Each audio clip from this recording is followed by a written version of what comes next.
ನಿಂದು ತಾಯಿ ಗುಣ ತೀರೋದಿಲ್ಲ ಋಣ, ನೀನು ನಮ್ಮ ಪಾಲಿಗೆ ಎಂದು ದೇವ್ರಯ್ಯ.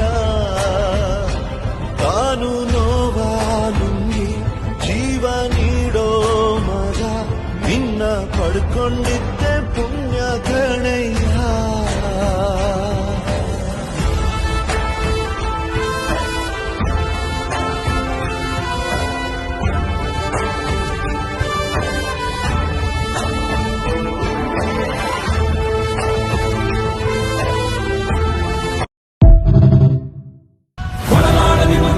ಕೆಂಡವ ಕಟ್ಟು ಬಿಚ್ಚಿಟ್ಟ ಗಂಡನ ಧೀರ ಕನಕ